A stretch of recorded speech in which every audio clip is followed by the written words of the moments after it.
Ito po ihahalo natin yung cream silk sa step number 1 remove, keratin silky straight rebonding. Yan, nailagay ko na siya sa isang bowl, na ilagay ko na yung step number 1 at ang cream silk. And then, ihahalo nating mabuti para may apply na natin sa ating mga buhok. Ganyan siya. Ganyan kalapot kasama ng cream silk and step number 1 rebonding.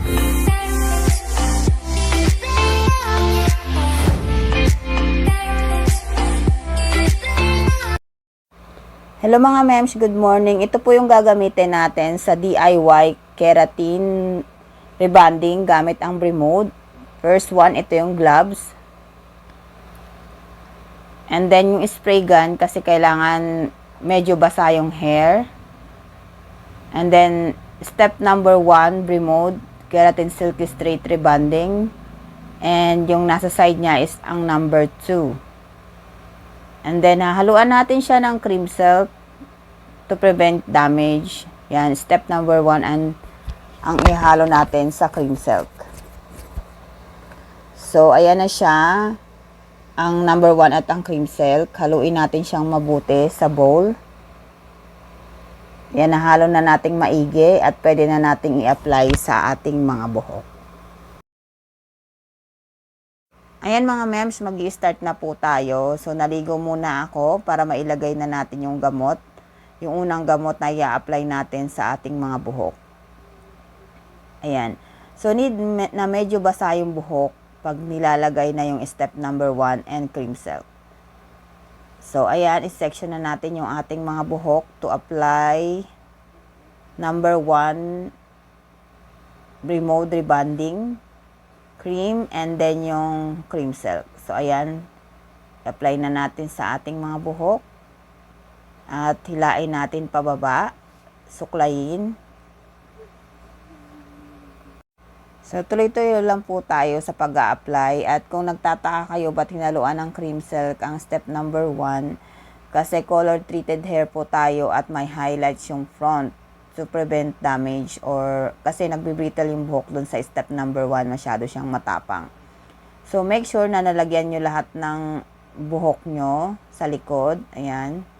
Tiyaga lang tayo sa paglalagay dahil pag may tiyaga, may nilaga. Char.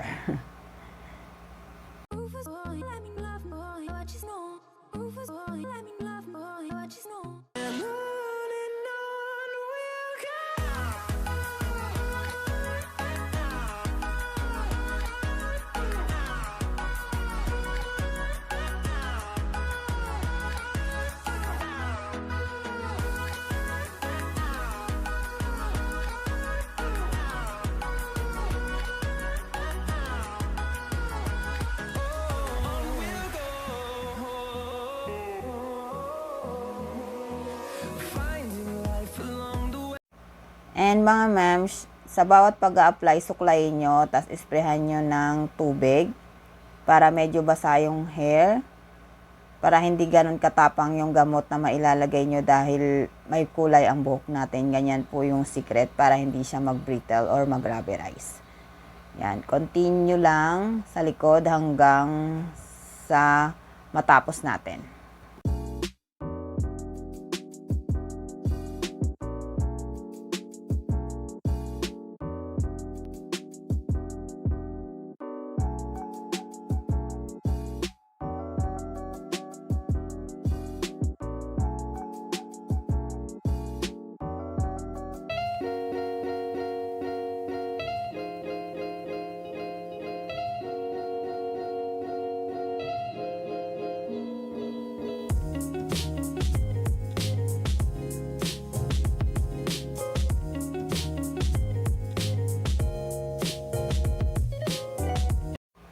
Ayan, sa front na po tayo. Suklayin nating maigi dito dahil dito sa front na area ng hair ko pala ay may highlights. So, pag may highlights kayo, ingatan nyo at laging mag-strand test para makita nyo kung nagra-rubberize na yung hair. And make sure na nasuklay nyo siyang maigi at naikalat ang gamot sa lahat ng parte ng buhok. Ganyan po.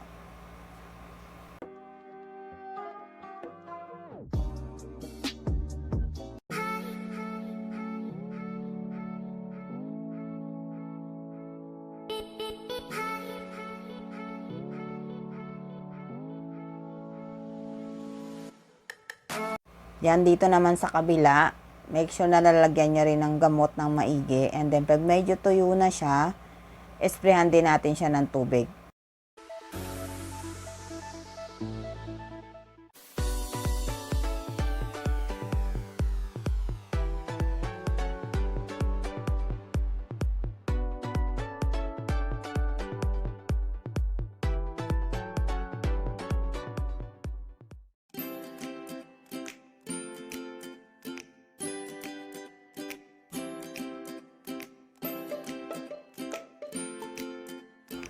Ayan mga mems, nalagyan na yung buong buhok and leave natin siya for 20 minutes. After na mababad ng 20 minutes, yan, nabanlawan ko na siya para mailagay ko na yung neutralizing cream, yung Remode step number 2. Ayan siya. Yan ang i-apply natin ngayon sa ating buhok. Pero bago gawin yun, i-blower muna natin, patuyuin natin ang ating mga buhok. Kasi need natin siyang plansyahin after. Yan, so tuyo na. Yan, paplansyahin naman natin siya. Hindi masyadong ganong kainit, hindi maximum high temperature para hindi masyadong mainitan or madamage ang ating buhok. Ganyan, i-section na natin at plansyahin. Paper strip po mga mems. Kailangan maayos ang pagpaplansya. So, tiyagain natin. Maninipis ang kuha at plansyahin natin mabuti.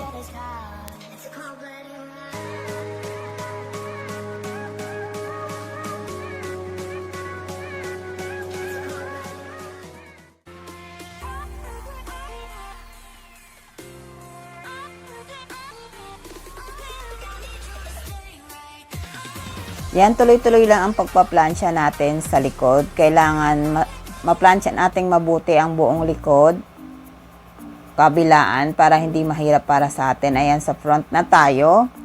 Ganon din ang procedure, paper strip, mga mems, para maganda ang magiging resulta. So, ayan mga mems, dito na tayo sa kabilang side. Same procedure. Paper strip pa rin ang pagpaplansya at medium high lang ang ating hair iron.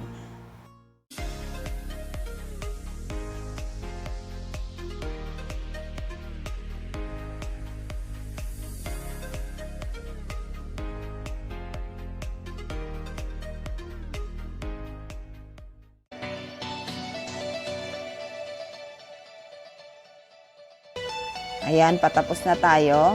Sa kabilang side naman, same procedure, paper strip pa rin.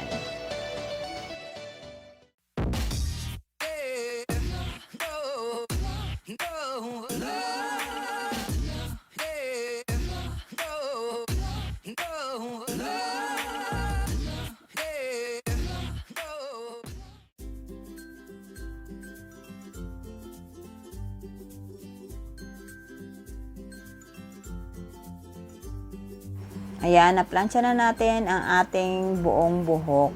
Ganyan, congratulations sa atin at napagtagumpayan natin ang ating pagpaplansya battle.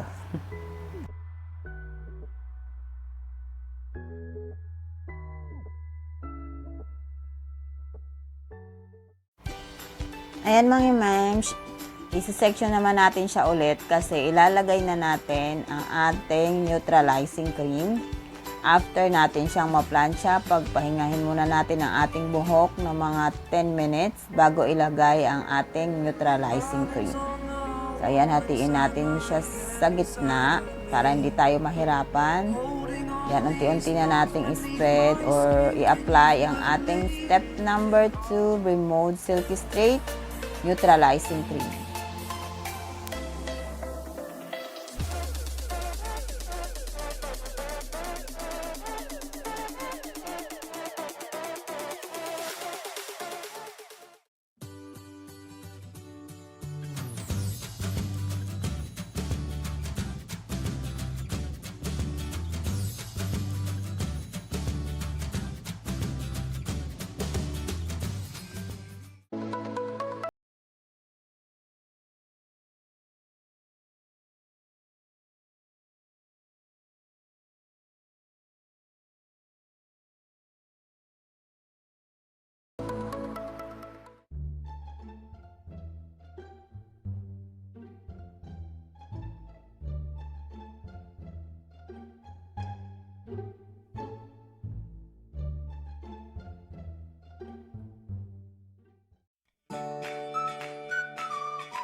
Ayan mga mems, tuloy-tuloy lang sa pag-a-apply ng step number 2, neutralizing cream.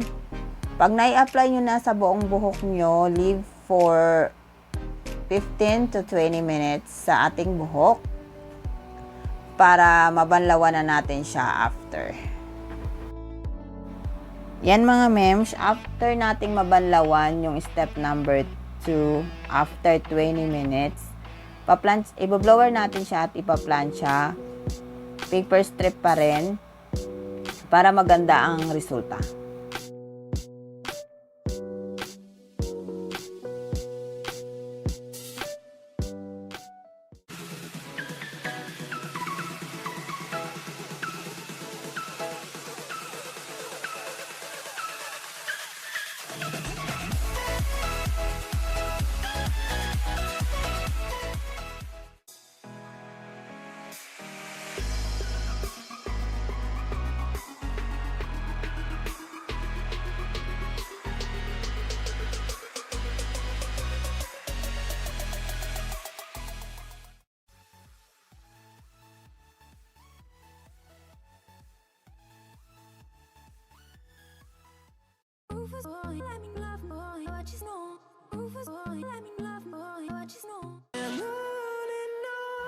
Ayan mga mems, malapit na tayong matapos. Pag na-plancha nyo na yung inyong buong buhok, i-leave nyo siya for 3 days. Huwag nyo po siyang babanlawan or papaliguan for better result. Thank you!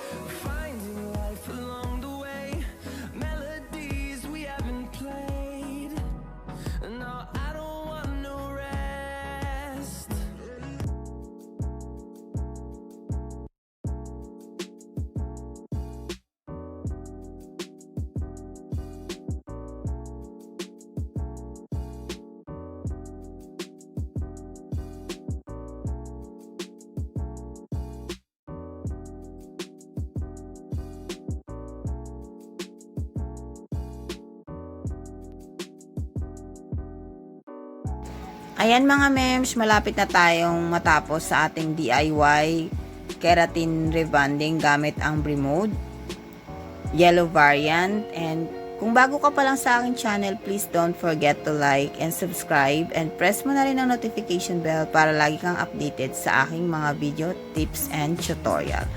Bye bye for now. Thank you for watching.